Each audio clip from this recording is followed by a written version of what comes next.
واتل عليهم نبأ الذي آتيناه آياتنا فانسلخ منها فأتبعه الشيطان فكان من الغاوين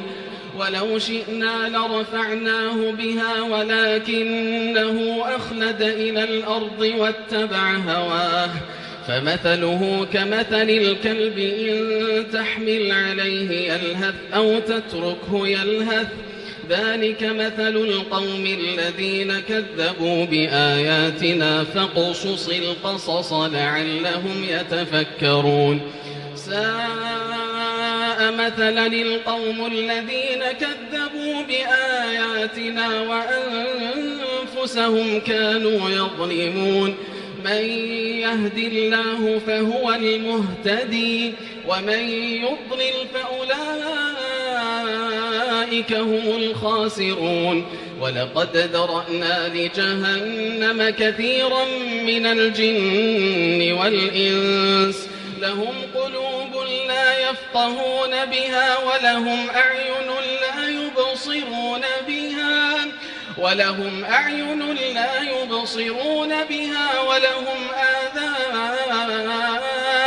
ولهم آذان لا يسمعون بها أولئك كالأنعام بل هم أضل أولئك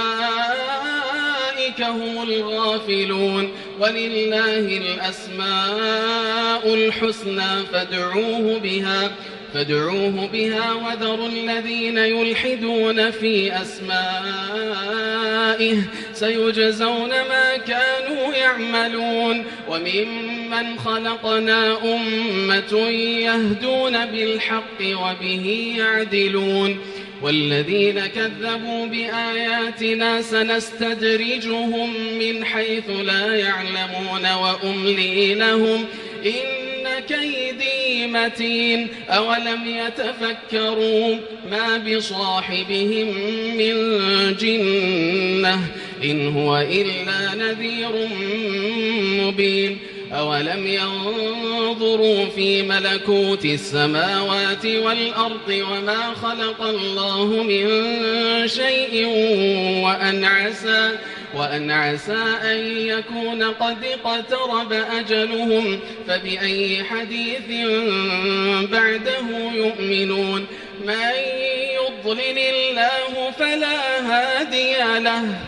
ويذرهم في طغيانهم يعمهون يسألونك عن الساعة أيان مرساها قل إنما علمها عند ربي لا يجليها لوقتها إلا هو فقلت في السماوات والأرض لا تأتيكم إلا بغتة يسألونك كأنك حفي عنها قل إنما علمها عند الله ولكن أكثر الناس لا يعلمون قل لا أملك لنفسي نفعا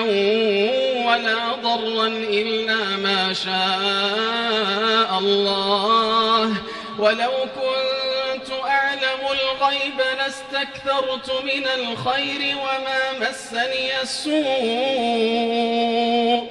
إن أنا إلا نذير وبشير لقوم يؤمنون